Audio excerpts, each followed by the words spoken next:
நம்ம முக்கியமா பார்க்க வேண்டியது அந்த 2000வது வருடத்திற்கு பின்பு அதை தாண்டி கொஞ்சம் வந்தோன்னா திரும்ப அடுத்த 20வது வருஷத்துல ஒரு 20 வருஷத்துக்கு நடுவில் பார்த்தீங்கன்னா ஒரு பெரிய ட்ரெண்ட் ஏற்படுகிறது படிப்புல. ஸோ இது வேலை வாய்ப்பு தருகின்ற படிப்பா அப்படின்னு பெற்றோர்கள் மத்தியில் ஒரு மிகப்பெரிய கேள்வி எழும்போது உங்களை போன்ற கல்வி ஆலோசகர்கள் அதுக்கு வழிகாட்டி கொண்டு இந்த கோவிடுக்கு அப்புறம் நீங்க பார்த்த சேலஞ்சஸ் என்ன? இல்லை, இந்த அச்சம் நிறைய பெற்றோர்கள் மனசில் வருவதற்கு காரணம் என்னென்னா, நிறைய படிப்புகள் இருக்குது. அந்த படிப்புகள் 4 வருடம் 5 வருடம் படித்த பிறகு லட்சங்களில் செலவு பண்ண பிறகு அந்த படிப்புகளுக்கான வேலை வாய்ப்புகள் இல்லைன்றதுனால தான் நிறைய பெற்றோர்களுக்கு அந்த அச்சத்தை ஏற்படுத்துது. குறிப்பாக இந்த கோவிடு, அதாவது இந்த 2000வது வருடத்திற்கு பிறகு 2020ஆம் ஆண்டுக்கு பிறகு நிறைய மாற்றங்கள் இந்த படிப்புகளில் வந்திருக்கு. மாணவர்கள் மொபைல் ஃபோன் அல்லது லேப்டாப் உதவி இல்லாமல் படிக்க முடியவில்லை அப்படின்ற ஒரு மனநிலையில் இருக்கிறாங்க. குறிப்பாக இப்போ இந்த சிஏசிஎம்ஏ மாதிரியான ப்ரொஃபஷனல் கோர்சஸ் எடுத்து படிக்கிற மாணவர்கள் இந்த ஆண்ட்ராய்ட் ஃபோன்ஸ் அண்ட் லேப்டாப் வசதிகளோடு தான் படிக்க முடியும்னு நினச்சிக்கிறாங்க. அது தேவையே இல்லாத ஒரு விஷயம். நேஷனல் மேனேஜ்மெண்ட் கல்லூரி பொறுத்த வரைக்கும் இந்த ஒவ்வொரு பாடங்களுக்குமே இந்த துறை சார்ந்த நிபுணர்கள் இருக்கிறதுனால அவங்களும் இந்த படிப்புகளுக்காகவே எக்ஸ்க்ளூசிவாக கோச்சிங் பல வருடங்களாக எடுத்துகிட்டு இருக்கிறதுனாலையும் இந்த படிப்பு கற்பிப்பதில் ஆர்வமுடைய ஆசிரியர்களாக இருக்கிறதுனால ஒவ்வொரு வருடமும் 400க்கும் மேற்பட்ட மாணவர்களுக்கு இந்த பயிற்சியை கொடுக்குறாங்க. ஃபவுண்டேஷனாக இருக்கட்டும், இல்லை இன்டர்மீடியட்டாக இருக்கும். இதனால் என்ன ஆகுதுன்னா, இந்த படிப்புகள் பற்றிய முழுமையான அறிவு அவங்ககிட்ட இருக்கிறதுனால மாணவர்கள் மற்ற கருவிகள் மூலமாக இந்த படிப்புக்கு சோர்ஸ் பண்ணி படிக்கிற சிச்சுவேஷன்ஸ் இல்லாமல் அவங்க கொடுக்குற நோட்ஸ் மூலமாகவே படிப்பதற்கு ரொம்ப ஏதுவாக இருக்குது. கல்லூரிக்கு வரும்பொழுதே பெற்றோர்களுடைய கேள்வி அண்ட் மாணவர்களுடைய கேள்வி என்னவா இருக்குன்னா, நான் +1 +2 படிக்கும்போது இன்னும் நிறைய பேர் 9th 10thலேயே கூட பார்த்தீங்கன்னா மொபைலில் நோட்ஸ் எடுத்து தான் படிக்கிற ஒரு காலம் இருந்திருக்கு. இதை தவிர்த்துட்டு நான் இந்த படிப்புகளுக்குள்ளே வர முடியுமா அப்படின்னு நிறைய பேர் கேட்பாங்க. அதற்கான பதில் என்ன அப்படின்னா, இங்கே ஏற்கனவே படிச்சுட்டு இருக்க ஸ்டூடெண்ட்ஸ் யாருமே ஆண்ட்ராய்ட் ஃபோன்ஸ் யூஸ் பண்ணுறது இல்லை. கல்லூரி பாட நேரங்களுக்குள்ளே அவங்களுக்கு லேப்டாப்பும் கம்ப்யூட்டர்ஸும் கல்லூரி நிர்வாகமே ஏற்படுத்தி கொடுத்துருக்காங்க. அதன் மூலமாக அவங்க இந்த படிப்புகள் சம்மந்தப்பட்ட டாலி, MS ஆஃபீஸ் மாதிரியான பயிற்சிகளை கூடுதலாக எடுப்பதற்கும் வாய்ப்புகளை கொடுத்துருக்கோம். மாலை நேரங்களில் அவங்க 8லிருந்து 8:30 மணி வரை மட்டுமே மொபைல் ஃபோன்களை பயன்படுத்துவதற்கு அனுமதி கொடுக்கிறோம். Sorry for the interference. அப்ப அந்த முழு நேர பாட வேளைகள்ல மொபைல் ஃபோன்ஸ் அலௌட் இல்லையா நேஷனல் மேனேஜ்மென்ட்? இல்ல சார், வீட்ல ஒரு அரை மணி நேரம் மொபைல் எடுக்காதனாலே அவங்க ஒரு பெரிய சுனாமியும் போரும் இல்ல. இங்க படிக்கிற மாணவர்கள் கிட்ட நீங்க நேரடியா சந்திச்சு இது எப்படி படிக்கிறீங்க அப்படின்னு கேட்டீங்கன்னாவே எங்களுக்கு மொபைல் இல்லாதனால தான் நிறைய டைம் கிடைக்குதுன்னு. ஏன்னா பள்ளி மாணவர்களை விட்டுருங்க, நீங்களும் சரி நானும் சரி கையில் ஒரு மொபைல் வச்சுருக்கோம் அப்படின்னா ஒரு 5 நிமிஷம் 10 நிமிஷம் அந்த மொபைலில் ஏதாவது ஒரு யூடியூப்லேயோ இல்லை இன்ஸ்டாகிராம்லேயோ ஏதாவது ஒரு ரீல் பார்க்காம இருக்குமான்னு கேட்டால் நிச்சயமாக கிடையாது. அது சார்ந்த டைவர்ஷன்ஸ் நமக்கு நிறைய இருக்குது. ஆனால் நம்மளுடைய கல்லூரியில் படிக்கிற மாணவர்களுக்கு அந்த தொந்தரவுகள் கிடையாது. மாலை நேரங்களில் மட்டும் வார்டன்ஸ் கையிலேருந்து அந்த ஃபோனை அவங்க ஹேண்ட் ஓவர் பண்ணிவிட்டு அவங்க பெற்றோர்கள் கிட்ட அவங்க பேசுவதற்கு தான் அந்த ஃபோன்கள் பயன்படுத்தப்படுது. இந்த மொபைலில் தான் என்னோட லெசன்ஸ் இருக்குது, மொபைலில் தான் குவிசன்ஸ் இருக்குது, மொபைலில் தான் நோட்ஸ் இருக்குது அப்படின்ற அந்த வார்த்தைகளுக்கு இடமே இல்லை நேஷனல் மேனேஜ்மென்ட் காலேஜ்ல. மாணவர்கள் நல்ல மதிப்பெண்கள்ல தேர்ச்சி பெறுவதற்கு இது ஒரு முக்கியமான காரணமா இருக்கு. இத பெற்றோர்கள் எல்லாருமே நல்லா நோட் பண்ணிக்கணும். அதாவது நம்ம வீட்டில் இருக்கிறச்சே பிள்ளைங்க கிட்ட இருந்து ஃபோன் வாங்க முடியல, காலேஜுக்கு போற அந்த குழந்தைங்க கிட்ட இருந்தே ஃபோனை வாங்கினதுக்கு அப்புறமா நேஷனல் மேனேஜ்மெண்ட் காலேஜ்ல நல்ல பயிற்சி கிடைக்கிறது. அந்த ஃபோன் இல்லாமலே குழந்தைங்க இருக்காங்க. அது முதல்ல அவங்களுக்கு மென்டலி நல்ல ஒரு பீஸ் கொடுக்கும். அதற்கு பிறகு அவங்க இந்த கோர்சஸ் எல்லாம் நல்லா படிச்சு நல்லபடியாக வராங்க. சார், ரொம்ப முக்கியமானது என்னன்னா, திரும்ப திரும்ப கேட்குறோம் நாங்கள் கேள்வியை, சிஎஸ் அதெல்லாம் ரொம்ப கடினமான படிப்புகள், அதெல்லாம் படிக்கவே முடியாது. இடைநிற்றல் பெர்சன்டேஜ் நிறைய இருக்குது. அதுக்கப்புறம் பேக் டு த பெவிலியன் மாதிரி அவங்க படித்த அந்த யூஜியோ இல்லை பிஜியோ கண்டினியூ பண்ணி தான் அவங்க எல்லாம் வேலைக்கு போகிறாங்க அப்படின்ற ஒரு செய்தி பரவலாகவே இருக்குது. இதுக்கு உங்களோட பதில் என்ன? இல்லை, இதில் தவறான கருத்துக்களும் நிறைய இருக்குது. அது என்னென்னா, ஃபவுண்டேஷன் பொறுத்த வரைக்கும் சிஏ இன்ஸ்டியூட்டே கொடுக்குற ரிசல்ட்ஸ் பர்சன்டேஜ் நீங்கள் நாளேடுகள்லையும் இணையதளங்கள்லையும் பார்த்தீங்கன்னா 20% மாணவர்கள் தேர்ச்சி அடைஞ்சாங்கன்னு சொல்லுவாங்க. ஆவரேஜாகவே இதுதான் பாஸ் பர்சன்டேஜாக இருக்குது. அதே மாதிரி இன்டர்மீடியட் லெவல்லையும் 15லேருந்து 20% மாணவர்கள் தான் தேர்ச்சி அடைகிறாங்க. இதில் முக்கால்வாசி மாணவர்கள் தோல்வி அடைவதற்கான ஒரே காரணம் அதற்கு தேவையான அளவு நேரத்தை ஒதுக்கி படிக்காததும். ஃபவுண்டேஷன் பொறுத்த வரைக்கும் மினிமம் டியூரேஷன் 4 months. 4 months முடிஞ்ச உடனே எக்ஸாம்ஸ் அப்பியர் ஆகுது. அவங்களுக்கு அந்த படிப்புகளில் பயிற்சி போதுமா, அவங்க மாதிரி தேர்வுகள் எழுதி பார்த்துட்டாங்களா, அவங்களால எக்ஸாம்ஸ் கிளியர் பண்ண முடியுன்ற கான்ஃபிடன்ஸ் இருக்கா இல்லையான்னு பார்க்காம உடனடியாக அந்த தேர்வுகளை சந்திக்கிறது. அதே மாதிரி இன்டர்மீடியட் லெவல்லையுமே நாங்கள் நிறைய மாணவர்களுக்கு சொல்லுவோம், 6 பேப்பர் இருக்குன்னா 6 பேப்பருக்குமே சேர்த்து நீங்கள் எழுதணுன்றது கட்டாயம் கிடையாது. 3 பேப்பராக நீங்கள் பிரித்து எழுதிக்கலாம். ஒருவேளை நான் 6 பேப்பர் சேர்த்து எழுதினா எனக்கு ரேங்கிங்கில் வரும், அதை நான் மிஸ் பண்ணிடுவேணுன்ற அச்சத்தில் இருக்கிற மாணவர்களுக்கு நாங்கள் கொடுக்குற அறிவுரையே, உங்களுக்கு முழுவதுமாக கான்ஃபிடன்ஸ் இருந்தால் மட்டும் 6 பேப்பர் எழுதுங்க. இல்லைனா 3 பேப்பரை ஜனவரி மாதத்தில் எழுதுறீங்கன்னா அடுத்த 3 பேப்பரை மே மாதத்துலையோ இல்லை அதுக்கு அடுத்த செப்டம்பர்லேயோ எழுதுவதற்கு வந்து அவங்க தயாராக இருக்கணும். விரைவில் சிஏ படிப்பை முடிக்கணும்னு நினச்சி உடனடியாக இந்த தேர்வுகளை எதிர்கொள்கிற மாணவர்கள் வந்து தோல்வியை சந்திக்கிறாங்க. இது வந்து மற்றவர்களுக்குமே வந்து தோல்வி அச்சத்தையும் பயத்தையுமே கொடுக்குது. இன்னொரு விஷயம் என்ன அப்படின்னு பார்த்தீங்கன்னா, நீங்கள் எவ்வளோ குறுகிய காலத்தில் முடிக்கிறீங்கன்றதை விட எவ்வளோ எளிமையாக இதை வந்து நல்ல பயிற்சியோடு முடிச்சு ஒரு அட்டெம்ப்டில் ஃபெயில் ஆனால் கூட அடுத்த அட்டெம்ப்ட்டுக்கு நீங்கள் தயாராக இருக்கணும். குறிப்பாக மே மாதத்தில் நான் தேர்வு எழுதுறேன் அப்படின்னா தேர்வுகள் வந்து ஒரு இது தயக்கம் இருக்குது, எனக்கு வந்து வெற்றி பெறுவோமான்ற ஒரு தயக்கம் இருந்தாவே மாணவர்கள் தேர்வுக்கு முன்னாடி ரிலாக்ஸ் ஆகிடக்கூடாது. ஸோ அடுத்த செப்டம்பருக்கு அந்த தேர்வு முடிவுகள் வருவதற்கு முன்னதாகவே அவங்க தயார் நிலையில் இருக்கணும். ஸோ இப்போ என்ன ஆகுதுன்னா, ஜூலையில் ரிசல்ட்ஸ் வரும்பொழுது அவங்க வந்து புக்ஸ் எல்லாம் எடுத்து ஓரம் வச்சுட்டாங்க அப்படின்னா அடுத்த செப்டம்பருக்கு படிக்கும்பொழுது ரொம்ப டஃப்பாக இருக்கும். அதனால் மே தேர்வுகள் முடிச்ச உடனே தேர்வுகள் முடிஞ்சிடுச்சுன்ற ஒரு மனப்பக்குவம் வராமல் தொடர்ந்து அவங்க படிப்பில் ஃபோக்கஸ் பண்ணிகிட்டே இருந்தாங்கன்னா ஒருவேளை தோல்வியை சந்தித்த பேப்பர்களுக்கு அவங்க உடனடியாக செப்டம்பரில் வந்து எக்ஸாம்ஸ் எழுதி கிளியர் பண்ண முடியும். அதாவது பயிற்சி அப்படின்றதுக்கு வந்து முற்றுப்புள்ளியே கிடையாது. நம்ம வெற்றியோ தோல்வியோ அந்த பயிற்சி தொடர்ந்துகிட்டே இருக்கணும்னு சொன்னீங்க. இன்னொன்று முக்கியமானது குவான்டிட்டி ஆஃப் டைம் முக்கியம் இல்லை, குவாலிட்டி ஆஃப் டைம் தான் ரொம்ப முக்கியம்னு சொல்லியிருக்கீங்க. சரி, இப்போ ஒரு கல்லூரிக்கு போனோன்னா நீங்களே சொன்னீங்க 3 வருஷம் யூஜி, அவங்க அரியர் வச்சாலும் சரி வைக்கலனாலும் சரி அவங்க வெளில போயிடுவாங்க. ஆனால் இப்போ நேஷனல் மேனேஜ்மெண்ட் காலேஜில் நான் சிஏ படிக்கணும்னு வந்த மாணவர் எவ்வளவு ஆண்டுகள் அங்கே தங்கி இருக்கலாம்? இல்லை முடிக்கிறதுக்கு இத்தனை ஆண்டுகள் ஆயிடுச்சு நீங்கள் கிளம்பிடுங்கன்னு சொல்வீங்களா? முடிகிற வரைக்கும் உங்களோட பயிற்சி இல்லை, அவங்க ஃபவுண்டேஷன் இன்டர்மீடியேட்க்கு நாங்கள் கொடுத்துருக்கிற காலகட்டம் பார்த்தீங்கன்னா ஃபவுண்டேஷனுக்கு முதல் ஒரு வருடம், அந்த வருடத்திலே வந்து மேக்ஸிமம் ஸ்டூடெண்ட்ஸ் வந்து இந்த படிப்பை முடிச்சுடுறாங்க, அவங்க இன்டர்மீடியேட் லெவலுக்கு போயிடுறாங்க. இது வந்து கட்டாயம் கிடையாது. நீங்கள் கட்டாயமாக 2 வருட காலம் இருந்து இந்த 2 நிலைகளுக்குமே நீங்கள் எங்கள்கிட்ட தான் இதனுடைய பயிற்சி எடுத்துக்கணுன்ற அவசியம் இல்லை. ஃபவுண்டேஷன் முடிச்ச மாணவர்கள் வந்து விருப்பத்தின் பேரில் தான் இன்டர்மீடியேட் கண்டினியூ பண்ணுவாங்க. நிறைய இன்டர்மீடியேட் ஸ்டூடெண்ட்ஸ் கிட்ட நாங்கள் ஃபீட்பேக் கேட்கும்பொழுது ஃபவுண்டேஷன் நான் படிக்கிறதுக்கு முக்கியமான காரணமே இங்கே இருக்கிற சூழல், என்னை ஒரு 10 மணி நேரம் படிக்க வச்சது, நாங்கள் பாடம் நடத்துனதுன்றதை விட அவங்களை நாங்கள் படிக்க வச்சுருந்தது ஒரு காரணமாக சொல்லுவாங்க. அடுத்தது இந்த மொபைல் மாதிரியான தொந்தரவுகள் இல்லை, இந்த சூழல் பார்த்திங்கன்னா நாங்கள் படிப்பதற்கும் எங்களுடைய உணவு பழக்க வழக்கங்கள் எங்களுக்கான சின்ன சின்ன வேலைகள் அந்த லாண்ட்ரி மாதிரியான வசதிகளை கூட அந்த மேனேஜ்மெண்ட் எடுத்து பண்ணதுனால எங்களுக்கு நிறைய டைம் சேவ் ஆச்சுன்னு சொல்லுவாங்க. அதனால் அவங்க அந்த இன்டர்மீடியேட்டுமே கண்டினியூ பண்ணுவாங்க. அவங்க வந்து கட்டாயமாக 2வது வருடமும் இங்கே படிக்கணுன்ற அவசியம் இல்லை. ஆனால் முதல் வருடம் படிக்கும்பொழுது அவங்களுக்கு கிடைச்ச அனுபவம், அவங்களுக்கு கிடைச்ச அந்த நேரங்கள் வந்து வீணாகாமல் இருந்ததெல்லாம் பேஸ் பண்ணி தான் அவங்க இன்டர்மீடியேட் இங்கே கண்டினியூ பண்ணுறாங்க. இன்டர்மீடியேட் முடிக்கிற மாணவர்கள் ஒருவேளை ஏதாவது ஒரு அட்டெம்ப்ட் இருக்குது, ஒரு பேப்பரில் அவங்களால கிளியர் பண்ண முடியலனா கூட ஹாஸ்டலுடைய ஃபீஸை மட்டுமே பே பண்ணிவிட்டு அவங்க ஃப்ரீயாக அந்த கோச்சிங் எடுக்கிற மாதிரியான அரேஞ்ச்மெண்ட்ஸும் நாங்கள் பண்ணி கொடுத்துட்ருக்கோம். ஒரு சில மாணவர்கள் வந்து இல்லை சார் நாங்கள் வீட்டுக்கு போய்டும் அங்கேருந்து படிப்போம்னு சொல்லுவாங்க. அவங்களுக்கு நாங்கள் கொடுக்குற அறிவுரை என்ன, இது வந்து நீங்கள் இடைநிற்றல் மாதிரி ஆகிடும், நீங்கள் வந்து அந்த படிப்பை வீட்டுக்கு போயிட்டீங்கன்னா தொடர முடியாது அப்படின்றதுனால நீங்கள் வீட்டுக்கு போன பிறகும் ஒரு ஆசிரியரோட உதவி உங்களுக்கு கிடைக்கும். தொடர்ந்து இங்கே இருக்கிற டீச்சர்ஸ் அவங்கக்கிட்ட வந்து எப்படி இங்கே கல்லூரியில் படிச்சுட்டு இருக்க மாணவர்கள் வந்து இந்த மாதிரி தேர்வுகளை எழுதுகிறாங்களோ அதே பேட்டர்னில் அவங்களுக்குமே கொஸ்டின் பேப்பர் ஆன்லைனில் கொடுத்து அவங்கள எழுத வச்சு அந்த கோர்ஸை முடிக்கிற வரைக்குமே நாங்கள் அவங்கள ஹேண்டில் பண்ணுவோம். சரிங்க சார். இப்போ இன்னொரு முக்கியமான விஷயம் என்ன அப்படின்னா, இந்த ப்ரொஃபஷனல் கோர்சஸ் படிக்கும்போது அவங்களுக்கு ஹேண்ட்ஸ் ஆன் ட்ரைனிங் மாதிரி, இப்போ இன்ஜினியரிங் பண்ணுறவங்களுக்கு அவங்கெல்லாம் வந்து இண்டஸ்ட்ரீஸ் விசிட் எடுக்கிறாங்க, இண்டஸ்ட்ரியில் இன்டர்ன்ஸ் எடுத்துக்கிறாங்க, நீட் முடிச்சுட்டு மெடிசன் பண்ணுறவங்க ஹாஸ்பிட்டல்ஸில். இப்போ இந்த சிஏ படிக்கிறவங்களுக்கு அவங்களுக்கு இந்த மாதிரி hands on training practical experience எல்லாம் தேவையா? இருக்கு நிச்சயமாக தேவை. இது வந்து மற்ற படிப்புகள் மாதிரி படிப்பை முடித்த பிறகு வேலைக்குன்னு போகும்பொழுது இதில் உங்களுக்கு எக்ஸ்பீரியன்ஸ் இருக்கா அப்படின்ற கேள்விக்கெல்லாம் இடம் இல்லாமல் இந்த படிப்பை படிக்கும் பொழுதே முடிச்ச பிறகு பயிற்சி கூட கிடையாது, 2 நிலைகளை முடிச்ச பிறகு அவங்களுக்கான அந்த practical training 2 years of articleship training சொல்லுவாங்க, அது வந்து சிஏல இருக்கும். இதே நீங்கள் சிஎம்ஏன்னு எடுத்துக்கிட்டிங்கன்னா 15 மாத கால ப்ராக்டிக்கல் ட்ரைனிங் எடுத்துக்குவீங்க. இதை நீங்கள் எங்கே எடுப்பீங்கன்னு பார்த்தீங்கன்னா சிஏ பொறுத்த வரைக்கும் இன்னொரு ப்ராக்டிசிங் சார்ட்டர்ட் அக்கௌண்டன்ட் அலுவலகத்தில். அதாவது இந்த படிப்பை நான் படிக்கிறேன்னா முடிச்ச பிறகு நான் என்ன வேலையை செய்வனோ அதே மாதிரியான வேலைகளை தான் என்னுடைய பயிற்சி காலத்தில் நான் செய்ய போகிறேன்.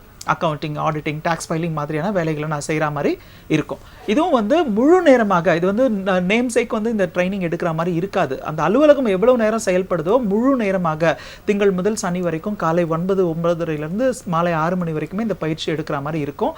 இந்த காலகட்டம் தான் மிக மிக மிக முக்கியமான ஒரு காலகட்டம். ஃபவுண்டேஷன் இன்டர்மீடியேட்டில் நீங்கள் தியோரிட்டிக்கலாக என்ன படிச்சிங்களோ அதை ப்ராக்டிக்கலாக கற்றுக்க போகிற ஒரு காலகட்டம்.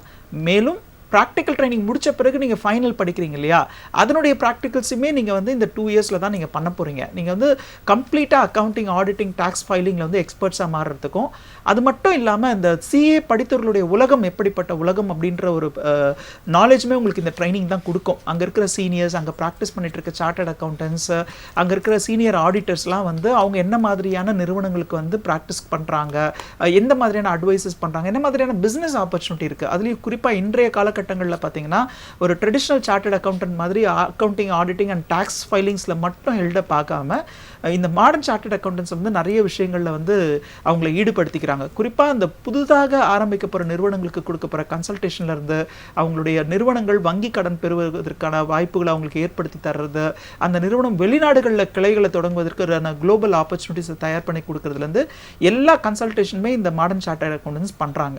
ஸோ அதனால் அந்த ஆர்டிகல்ஷிப் ட்ரைனிங் பீரியடில் தான் நம்ம அடுத்து என்ன பண்ண போகிறோம், உள்நாட்டு வேலைகளுக்கு போக போகிறோமா, ப்ராக்டிஸ் பண்ண போகிறோமா, வெளிநாட்டு வேலைகளுக்கு போக போகிறோமா, அரசாங்க வேலைகளுக்கு போக போகிறோமான்ற ஒரு அட்வைஸ் எல்லாமே நமக்கே வந்து அந்த ட்ரைனிங் பீரியடில் தான் கிடைக்கும். இது வந்து உங்களுக்கு ஒரு முக்கியமான ஒரு பயிற்சி நேரம். நிச்சயமாங்க சார். சார் நம்ம படிப்பு பற்றி மட்டும்தான் பேசிகிட்டு இருக்கோம். சாதாரணமாகவே மாணவர்கள் அப்படின்னா படிப்பை தாண்டி உங்ககிட்ட என்னென்ன திறமைகள்லாம் இருக்கோ அதெல்லாம் நீ வளர்த்துக்கணும், அந்த திறமைகள்லாம் வெளியே கொண்டு வரணும், அப்போ தான் உன்னோட மைண்ட் ஃப்ரீயாக இருக்கும். இப்போ இங்கே வந்த நேஷனல் மேனேஜ்மெண்ட் காலேஜில் காலை முதல் மாலை வரை இரவு வரை படிப்பு மட்டும்தானா? இல்லை, இப்போ காலையில் 6 மணிக்கு அவங்களுடைய தூங்கி எழுந்த பிறகு அவங்களுடைய குளிக்கிற நேரம் அந்த மாதிரியான அவங்களோட ப்ரைவேட் ஹவர்ஸ் முடிஞ்சிச்சுன்னா ஒரு 7:45க்கு அவங்க கல்லூரி வாகனம் மூலமாகவே கல்லூரிக்கு கிளம்பிடுவாங்க விடுதியிலிருந்து. அங்கே அவங்களுடைய பிரேக்ஃபாஸ்ட் முடிச்சிட்டாங்கன்னா 9 to 4 வந்து அந்த பள்ளி படிப்பு அப்படின்ற மாதிரியான ஒரு பேட்டர்ன்லேயே இந்த CACMAக்கான பயிற்சி படிப்பு இருக்கும். இது எப்படி இருக்கும் அப்படின்னு பார்த்தீங்கன்னா 4 சப்ஜெக்ட்ஸ் இருக்கும் ஃபவுண்டேஷனில். இன்டர்மீடியட்னா 6 பேப்பர் இருக்கும். ஒவ்வொரு சப்ஜெக்ட்டுக்குமே அந்த இண்டஸ்ட்ரி ரிலேட்டட் எக்ஸ்பர்ட்ஸ் தான் வந்து டீச்சர்ஸாக இருப்பாங்க. CACMA முடித்தவர்கள், ப்ராக்டிசிங் சார்ட்டர்ட் அக்கௌண்டன்ஸ், இல்லை வந்து கற்பிப்பதில் சிறந்தவர்களாக இருக்கிற அந்த PhD மாதிரியான குவாலிஃபைட் பீப்புள் தான் இங்கே டீச்சர்ஸாக இருப்பாங்க. இவங்க என்ன பண்ணுவாங்கன்னா அந்த பாடம் சம்பந்தப்பட்ட விஷயங்கள் இல்லாமல் இந்த மாணவர்களுக்கான கூடுதல் தகுதிகளை வந்து ஏற்படுத்தி கொடுக்குற மாதிரி, இப்போ ஃபார் எக்ஸாம்பிள் வந்து டாலி மாதிரியான MSFS மாதிரியான பயிற்சி வந்து உங்களுக்கு தேவைப்படுது. கம்ப்யூட்டர் வசதி இல்லாமல் அவங்களால நிச்சயமா இடம் கிடையாது. அவங்களுடைய நேரத்தை வீணடிக்கிற மாதிரியான என்டர்டைன்மெண்ட்டுக்குலாம் வாய்ப்புகள் கிடையாது. அந்த பாடம் சம்பந்தப்பட்ட எக்ஸ்ட்ரா கரிக்குலர் ஆக்டிவிட்டீஸ்னா கம்ப்யூட்டர் கோர்சஸ் கொடுக்குறது. அதுலேயும் ரொம்ப ஸ்பெசிஃபிக்காக பார்த்தீங்கன்னா ரூரல்லேருந்து நிறைய ஸ்டூடெண்ட்ஸ் இங்கே வருவாங்க. அவங்களுக்குமே வந்து ஒரு மோட்டிவேஷன் ரொம்ப முக்கியமாக இருக்குது. அதுவும் குறிப்பாக ஆங்கில புலமை அப்படின்றத அவங்களுக்கு நம்ம கொடுக்க வேண்டிய ஒரு கட்டாயமாக இருக்குது. அப்போ அந்த மாணவர்களுக்கு வந்து ஆங்கிலம் பேசும் திறனை வந்து வளர்ப்பதற்கான பயிற்சிகளை வந்து தொடர்ந்து கொடுத்துட்டே இருப்போம். இவங்களுடைய கல்ச்சுரல்ஸ், இவங்களுடைய என்டர்டைன்மெண்ட் அப்படின்னு எடுத்துக்கிட்டிங்கன்னா ஒரு பொங்கல் செலிப்ரேஷனோ தீபாவளி செலிப்ரேஷனோ கிடையாது. அவங்களுக்கு வந்து மாதத்தில் 3 முறை நம்ம வந்து விடுமுறை கொடுக்குறோம். அவங்க வீட்டுக்கு போகிற மாதிரியும் அவங்க ரிலாக்ஸ் பண்ணுற மாதிரியான ஒரு ஆப்பர்ச்சுனிட்டி ஏற்படுத்தி தரும். அதையும் தாண்டி அவங்க அந்த படிக்கிற காலகட்டத்தில் பார்த்தீங்கன்னா அந்த துறை சார்ந்த நிபுணர்கள் இருப்பாங்க. ஒரு சார்ட்டர்ட் அக்கௌண்டன்ட், ஒரு இன்கம் டேக்ஸில் வந்து எக்ஸ்பர்ட்ஸாக இருப்பாங்க. அந்த மாதிரியானவர்களுடைய கருத்தரங்குகளை வந்து நம்ம ஏற்படுத்தி தரோம். மாதத்தில் வந்து 2 முதல் 3 கருத்தரங்குகள் வந்து அவங்களுக்கு ஏற்படுத்தி தரோம். இது என்ன ஆகுதுன்னா அவங்க வந்து தியரட்டிக்கலாக புக்கை மட்டுமே படிச்சுட்டு இருக்கிற மாதிரியான ஒரு டயர்ட்னஸை கொடுக்காம அந்த படிப்பையும் தாண்டி அந்த துறை சார்ந்த ப்ராக்டிக்கல் விஷயங்களை அவங்களை கற்றுக்கிறதுக்கு ரொம்ப உதவிகரமாக இருக்குது. இது அவங்களுடைய தேர்வுகள் சம்பந்தப்பட்ட ஒரு அடிஷ்னல் ஆக்டிவிட்டியாக தான் இருக்கும். நிச்சயமாங்க சார். நம்மளோட இலக்கு வந்து ரொம்ப தெளிவாகவும் தீர்மானமாகவும் இருக்கும் பொழுது அந்த பாதை கடினமாக இருந்தாலும் அதை கடந்து சென்றால் நிச்சயம் உன்னோட வெற்றி வந்து உன் கையில் வந்து சேரும். ஏற்கனவே நீங்கள் சொன்ன மாதிரி ரொம்ப அந்த அஃபோர்டபுள் ஃபீஸ் அப்படின்ற வார்த்தையை திரும்ப திரும்ப சொல்லிட்டு இருந்தாங்க. அதாவது நம்ம பெற்றோர்கள் ரொம்ப பயப்படுற ஒரு விஷயம் என்னென்னா CA பெரிய படிப்பாக இருக்குது, ஏன்னா வந்து நீங்கள் சொல்கிறது என்ன லட்சத்தில் சம்பாதிக்க போகிறோம் அப்படின்னு. ஒரு 15,000 ரூபாய் சம்பாதிக்கிறதுக்கு இங்கே லட்சக்கணக்கில் ஃபீஸ் கட்ட வேண்டியிருக்கு. அப்படி இருக்கும்போது லட்சங்களில் சம்பாதிக்கிறதுக்கு இதனோட ஃபீஸ் எல்லாம் எப்படி இருக்கும் சார்? நிச்சயமாக இந்த படிப்பை முடிப்பதற்கே CA நிறுவனம் உங்ககிட்டேருந்து வாங்குற கல்வி கட்டணம் அப்படின்னு எடுத்துக்கிட்டிங்கன்னா 1 லட்சம் ரூபாய் மட்டும்தான். அதுவுமே நீங்கள் ஒரேடியாக +2 முடித்த உடனே முழு தொகையும் செலுத்த வேண்டிய அவசியம் கிடையாது. ICAI பொறுத்த வரைக்கும் ஃபவுண்டேஷனில் 10,000 ரூபாய் ஃபீஸ் ஃபிக்ஸ் பண்ணியிருக்காங்க. இந்த ஃபவுண்டேஷன் நீங்கள் 1 வருட கால படிப்பு. இது வந்து பெற்றோர்களுக்கு ஒரு சுமையாக இருக்குமா? ஏன்னா +1 +2 லெவல்லே ஒரு தனியார் பள்ளிக்கூடத்தில் பார்த்தீங்கன்னா 1 லட்சம் ரூபாய் வரையும் கல்வி கட்டணம் செலுத்தும் நிலை உள்ளது. ஆனால் இந்த ஃபவுண்டேஷன் லெவலுக்கு இந்த 1 வருடத்திற்குமே நீங்கள் செலவு பண்ண போகிற CA நிறுவனத்துடைய கல்வி கட்டணம் வந்து 10,000 தான். அதற்கு மேற்பட்டு மாணவர்கள் வந்து எந்த கல்வி நிறுவனத்திலும் இதனுடைய பயிற்சி எடுத்துக்கிறாங்களோ அந்த நிறுவனத்திலிருந்து அந்த கல்வி கட்டணம் வந்து வேறுபடும். அடுத்தது இன்டர்மீடியட் எடுத்துக்கிட்டிங்கன்னா அவங்க செலுத்த போகிற கல்வி கட்டணம் ஒரு 1.5 ஆண்டு காலம் படிக்க போகிற அந்த படிப்புக்கு CA நிறுவனத்திற்கு அவங்க செலுத்த போகிற கல்வி கட்டணம் வந்து ஒரு 25,000 ரூபாய் வரைக்கும் தான் இருக்கும். இதை விட ரொம்ப முக்கியமான ஒரு விஷயம் என்னன்னா, இந்த இன்டர்மீடியட் முடிச்ச பிறகு உங்களுக்கு வந்து ஆர்டிகல்ஷிப் ட்ரைனிங் அப்படின்ற அந்த ட்ரைனிங் பீரியட்ல மந்த்லி ஸ்டைஃபன் கொடுப்பாங்க. ஸோ இந்த ஸ்டைஃபன் எவ்வளோ இருக்கும் அப்படின்னு பார்த்தீங்கன்னா மந்த்லி ஸ்டைஃபன் கொடுப்பாங்களா? மாணவர்களுக்கு வழங்கப்படும். மாணவர்களுக்கு கிடைக்கும். மந்த்லி ஸ்டைஃபன் கிடைக்கும். கல்வி கட்டணம் செலுத்த வேண்டிய அவசியம் கிடையாது. அவங்களுக்கு பயிற்சியும் கொடுத்து, ஏன்னா இது வந்து கட்டாயமாக்கப்பட்ட பயிற்சி. CA நிறுவனம் என்ன சொல்றாங்க, ஒருத்தர் வந்து புத்தகத்தை மட்டும் படிச்சுட்டு வெளியில வந்து சார்ட்டர்ட் அக்கௌண்டண்ட்டாக ப்ராக்டிஸ் பண்ணி நிறுவனங்களுக்கு எந்த விதத்திலையும் உதவி செய்ய முடியாது. அதனால தான் என்ன பண்றாங்கன்னா படிக்கும் போதே பயிற்சியையும் எடுத்துக்கொள்ளணும் அப்படின்ற மாதிரி ஒரு நிலையை இதில் உருவாக்கி அந்த பயிற்சி காலத்திலும் மாணவர்களுக்கு வந்து நிதி சுமை இருக்கக்கூடாதுன்றதுனால அவங்களுக்கு வந்து வந்து இந்த நகரத்திற்கு ஏற்றாற் போல இந்த ஸ்டைஃபன் வந்து ஃபிக்ஸ் பண்ணியிருக்காங்க. சென்னை மாதிரியான பெருநகரங்களில் 10,000 ரூபாய் வரை கூட இந்த ஸ்டைஃபன் பணம் வந்து வழங்கப்படுது. இது எப்படி இருக்குன்னா, அந்த மாணவர்கள் அந்த 2 ஆண்டு காலம் அவங்களுக்கு தேவையான அவங்களுடைய செலவுகளை வந்து மேற்கொள்வதற்கு ரொம்ப உதவியா இருக்கும். சரிங்க சார். மொத்த கல்வி கட்டணமே சிஏ இன்ஸ்டிடியூட்க்கு நீங்க 1 லட்சம் ரூபாய் வரைக்கும் தான் செலுத்துற மாதிரி இருக்கும். நீங்க விருப்பப்படுற கல்வி நிறுவனத்துல அதனுடைய கல்வி கட்டணம் வேறுபடலாம். அதாவது எந்த ஒரு படிப்பு படிச்சாலும் எல்லாருக்குமே என்னன்னா, உலகம் முழுக்க சுத்தி நம்ம வேலை பார்க்கணும், சம்பாதிக்கணும். இப்போ இந்த நேஷனல் மேனேஜ்மெண்ட் காலேஜ்ல நாம எடுத்துக்கிற அந்த சிஏ படிப்புகளுக்கான பயிற்சிகள் உலக அளவில் அவர்களுக்கு வேலை வாய்ப்புகளை பெற்று தருமா? இல்லை, சிஎஸ்ஏஎம்ஏ படிப்புகளே வந்து உலக அளவில் வேலைவாய்ப்புகளை ஏற்படுத்தி தர படிப்பு தான். இது வந்து global opportunity, global rewarding career தான் நாங்கள் சொல்லும் போதே சொல்லுவோம். அக்கௌண்டன்சி துறையே வந்து எவர் கிரீன் கரியர். அதுலேயும் குறிப்பாக வந்து இதனுடைய ப்ரொஃபஷனல் கோர்சஸான சிஎஸ்ஏஎம்ஏ படிக்கிறாங்கன்னா எல்லா இடத்துலையுமே உங்களுக்கான வேலைவாய்ப்புகள் இருக்கும். எப்போ நம்ம வந்து ஒரு உலக அளவிலான வேலைவாய்ப்புகளை தேடி போவோம் அப்படின்னா, இந்திய அளவில் அதற்கான வாய்ப்புகள் குறையும் பொழுதோ இல்லை அந்த படிப்பை முடித்தவர்களுக்கான சம்பளம் குறைவாக இருக்கும்பொழுது தான் அப்ராட் ஆப்பர்ச்சுனிட்டிஸில் லேக்ஸில் ஏர்ன் பண்ணுற ஆப்பர்ச்சுனிட்டி இருக்குன்னு அதை நோக்கி ஓடிட்டு இருப்போம். ஆனால் இந்த படிப்புகள் பொறுத்த வரைக்கும் இந்திய அளவிலேயே நிறைய வேலை வாய்ப்புகள் இருக்கு. நான் அதுலயும் குறிப்பா சொல்லிட்டு இருக்கிறது என்னன்னா, இது வந்து ஒரு சிறு குறு நிறுவனங்கள்ல நீங்க வேலைக்கு போறது கிடையாது. பெரிய நிறுவனங்கள், லட்சங்கள்ல லாபம் ஈட்டும் நிறுவனங்கள், இல்ல பல ஆயிரம் கோடிகள்ல முதலீடு செய்த நிறுவனங்கள்ல உங்களுக்குன்னு ஒரு துறை வந்து ஒதுக்கப்பட்டிருக்கும். அது ஒரு அக்கௌண்டிங்காவோ, ஆடிட்டிங்காவோ, இல்லை டாக்ஸ் பிளானிங்காவோ, இல்லை நிதி மேலாண்மை மாதிரியான விஷயங்கள்ல வந்து ஒரு ஹையர் அத்தாரிட்டியா தான் நீங்க ஒர்க் பண்ண போறீங்க. அப்போ உங்களுடைய மாத சம்பளங்கள் வந்து லட்சங்கள்ல இருப்பதற்கான வாய்ப்புகள் இருக்கு. அதையும் தாண்டி நீங்க வேலைக்கு போக வேண்டாம் அப்படின்னு நினைச்சீங்கன்னா, நீங்க வந்து பிராக்டிஸ் பண்ற ஆப்பர்ச்சுனிட்டி இருக்கு. உங்களுடைய அலுவலகத்துல நீங்க வந்து பெரிய இன்ஃப்ராஸ்ட்ரக்சர்லாம் ஏற்படுத்தி தரணுன்ற அவசியம் இல்லை. இப்போ ஒரு மருத்துவம் படித்த மாணவர்கள் பார்த்தீங்கன்னா, அவங்க ஒரு மருத்துவமனை அமைக்கணும்னா பல கோடிகள் வந்து முதலீடு செய்ய மாதிரி இருக்கும். ஆனா இங்க சார்ட்டர்ட் அக்கௌண்டன்சி முடிச்சவங்க ஒரு 10க்கு 10 ரூம்ல ஒரு டேபிள், ஒரு சேர், ஒரு கம்ப்யூட்டர் உதவி இருந்தா போதும், அவங்க வந்து இந்த தொழிலை வந்து தொடங்க முடியும். அவங்களுடைய கிளைண்ட்ஸ்க்கு அவங்க தேவையான நாலேஜ் சப்போர்ட், அவங்களுடைய கன்சல்டேஷன், கம்பெனி ஃபார்மேஷன்லேருந்து, அக்கௌண்டிங்லேருந்து, ஆடிட்டிங்லேருந்து, டாக்ஸ் ஃபைலிங்லேருந்து, இல்லை இந்த டாக்ஸில் இருக்கிற அவங்களுடைய பிரச்சனைகளுக்கு தீர்வுகளை கொடுப்பதன் மூலமாக லட்சங்களில் சம்பாதிக்கிற சுய தொழில் வாய்ப்புகளுமே இருக்கு. அதையும் தாண்டி நீங்கள் வெளிநாட்டு வேலை வாய்ப்புன்னு எடுத்துக்கிட்டிங்கன்னா, வெளிநாடுகளுடைய நிறுவனங்களுடைய அக்கௌண்டிங், ஆடிட்டிங் வேலைகளை வந்து பேக்கெண்ட்ல இருந்து இந்தியாவில் தான் பல நிறுவனங்கள் வந்து எடுத்து நடத்துகிறாங்க. அது வந்து ஒரு மல்டிநேஷனல் கம்பெனியாக பார்த்தோன்னா அவுட் சோர்சிங் வந்து இங்கே தான் நடக்குது. அப்போ இந்தியாவில் இருந்து தான் அவங்களுடைய அக்கௌண்டிங், ஆடிட்டிங் வேலைகளை பார்க்குறாங்கன்னும் பொழுது முதலில் சிஏ முடித்த மாணவர்கள் வந்து இங்கிருந்தே அந்த வெளிநாட்டு நிறுவனங்களில் வேலை செய்கிற வாய்ப்புகள் இருக்குது. அதையும் தாண்டி வெளிநாடுகளுக்கு சென்று வேலை செய்யணும்னு நினச்சாங்கன்னா, இன்டர்நேஷனல் ஃபெடரேஷன் ஆஃப் அக்கௌண்டன்ஸ் என்ன சொல்லியிருக்காங்கன்னா, இந்தியாவில் சிஏ படிக்கிற மாணவர்கள் institute of chartered accountants of இந்தியாவாக இருந்தாலும் சரி, இல்லை institute of cost and management accountants of India, அவங்க 2 பேருமே வழங்குற இந்த சிஏசிஎம்ஏ படிப்புகள் உலக அளவில் எந்த நிறுவனங்களுமே இவங்களை வந்து அக்கௌண்டிங், ஆடிட்டிங் துறையில் பணியமர்த்தி கொள்ள முடியும் அப்படின்ற மாதிரி அங்கீகாரம் கொடுத்துருக்குறாங்க. அதனால இந்த மாணவர்கள் வெளிநாடுகளுக்கு சென்று வேலைக்கு செல்வதற்கான வாய்ப்புகளும், ஒருவேளை ப்ராக்டிஸ் பண்ணணும்னு நினச்சாங்கன்னா மட்டும் ஒரு சில நாடுகளில் நேரடியாக ப்ராக்டிஸ் பண்ணுற ஆப்பர்ச்சுனிட்டி இல்லைன்றதுனால அந்த நாடுகள் வழங்கும், இந்தியாவில் சிஏனா வெளிநாட்டில் ஏசிசிஏ, அந்த ஏசிசிஏ படிப்புகளுக்கு இணையான தகுதி உங்களுக்கு இருக்கணும் அப்படின்றதுனால ஒரு 9 பேப்பருக்கு எக்ஸாம்ஷன் கொடுத்துட்டு 4 பேப்பருக்கு மட்டும் நீங்கள் எக்ஸாம்ஸ் எழுதி அந்த நாடுகளில் இருக்கிற இந்த வரி சட்டங்கள், குளோபல் டாக்ஸேஷன், இல்லை யூகே மாதிரியான நாடுகளில் வந்து யூகே டாக்ஸேஷன் மாதிரியான பேப்பர்ஸை படிச்சுட்டு திரும்பவும் அந்த நாட்டில் ப்ராக்டிஸ் பண்ணுற ஆப்பர்ச்சுனிட்டியுமே உங்களுக்கு கிடைக்குது. ஸோ அதனால் வாய்ப்புகள்னு எடுத்துக்கிட்டிங்கன்னா, இந்தியாவிலே ஒரு 3 லட்சம் சார்ட்டர்ட் அக்கௌண்டன்ட்கள் தேவைப்படுகின்ற இந்த நிலையில் நீங்கள் வெளிநாடுகளுக்கும் போகணும்னு ஆசைப்பட்டீங்கன்னா நிச்சயமாக போக முடியும். ஏன்னா அங்கேயுமே தொழில் வளர்ச்சி அப்படின்றது அபரிமிதமாக இருக்குது. புதிதாக தொடங்கப்பட்ட நிறுவனங்கள், அவங்களுக்கான அக்கௌண்டிங், ஆடிட்டிங்களுக்கு வந்து சிஎஸ்சிஎம்ஏ பிடித்தவர்களுடைய தேவை வந்து அதிகமாக இருக்குது. நிச்சயமாங்க சார். அதாவது நம்ம நாட்டில் வேலை இல்லாதப்போ, இல்லை இன்னும் வேற மாதிரியான ஃபோக்கஸ் இருந்தால் வெளிநாடு போகலான்னு சொல்லியிருக்கீங்க. இங்கே அரசு துறைகளில் இந்த சிஏ படித்தவங்களுக்கு வேலை வாய்ப்புகள் இருக்கிறதா? இருக்கிறது, நிச்சயமா இருக்கு. எப்படி வந்து தனியார் நிறுவனங்களோ அதே மாதிரி தான் அரசாங்கத்தினுடைய நிறுவனங்கள் இருக்கு. இது ஒரு பக்கம். அவங்களுக்குமே அக்கௌண்டிங், ஆடிட்டிங், வரிகள் சார்ந்த விஷயங்கள்ல வந்து இந்த படித்தை முடித்தவர்களுடைய உதவி வந்து தேவைப்படுது. அதே மாதிரி தான் நிதி சார்ந்த விஷயங்கள் மட்டும் இல்லாம அவங்களுடைய செலவுகளை கட்டுப்படுத்தக்கூடிய வேலைகள்லையுமே சிஎம்ஏ படித்தவர்களுடைய உதவி அவங்களுக்கு தேவைப்படுது. அது மட்டும் இல்லாம அரசாங்கத்தினுடைய நேரடி துறைகள், நிறுவனங்கள் ஒரு பக்கம், அவங்க லாபகரமாக செயல்படும் நிறுவனங்களாக இருக்கலாம், அது ஒரு பக்கம். இன்னொரு பக்கம் வந்து அரசாங்கத்தினுடைய துறைகள்லையுமே இவங்களுடைய தேவைகள் அதிகமாக இருக்குன்றதுனால அரசாங்க வேலைகளும் இவங்க வந்து காம்படிட்டிவ் எக்ஸாம்ஸ்லாம் கூட எழுதணுன்ற அவசியம் இல்லை. நேர்முக தேர்வுகளை மட்டும் எதிர்கொண்டு அந்த வேலையை தக்க வச்சுக்கலாம் சொல்லியிருக்கீங்க. 1 மணி நேரமாக வணிகவியல் துறை படித்த மாணவர்கள் வானத்தையும் வசப்படுத்தும் அளவிற்கு அவர்களுக்கான வேலை வாய்ப்புகள் கொட்டி கிடக்கிறது என்று மாணவர்களுக்கு மட்டுமல்லாமல் பெற்றோர்களுக்கும் ஒரு மிகச்சிறந்த வார்த்தைகளை கூறினீர்கள். உங்களுக்கு ராஜ் நியூஸ் தொலைக்காட்சியின் சார்பாக மனமார்ந்த நன்றிகளை தெரிவித்துக் கொள்கிறேன்.